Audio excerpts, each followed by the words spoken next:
এখন অনেকেই সোশ্যাল মিডিয়ায় বিভিন্ন রকম ভিটামিন মাল্টিভিটামিন সাপ্লিমেন্টের কথা জানছেন এবং সেটা জেনে কেউ চুল ভালো করতে, কেউ স্কিন ভালো করতে, কেউ পেট ভালো রাখতে বিভিন্ন রকম মাল্টিভিটামিন নিজে থেকেই ডক্টরের পরামর্শ ছাড়াই মাল্টিভিটামিন সাপ্লিমেন্ট খাচ্ছেন। কিন্তু এটা আপনারা করবেন না। কেন করবেন না? কারণ বিভিন্ন রকম মাল্টিভিটামিন যদি আপনি একসঙ্গে খান তাহলে একটা মাল্টিভিটামিন আর একটা মাল্টিভিটামিনের অ্যাবজর্পশন হতে দেবে না, বা সঠিকভাবে মাল্টিভিটামিনগুলো যদি আপনার যেটা আপনার কম আছে সেটাও ঠিকঠাকভাবে পূরণ হবে না। সে কারণে যদি আপনার ডক্টর কোনো মাল্টিভিটামিন পরামর্শ করেন যে খাওয়ার জন্য, তবেই সেটা খাবেন।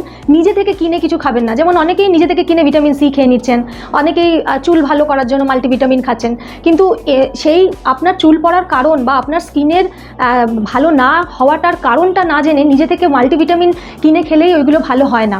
যেমন আমরা যারা ডায়াবেটিসের ট্রিটমেন্ট করি আমরা জানি যে আমাদের পেশেন্টকে কোন ধরনের ভিটামিন সাপ্লিমেন্ট দিতে হয়। যেমন আমরা আমাদের প্রেসক্রিপশানে অনেক সময় ভিটামিন B12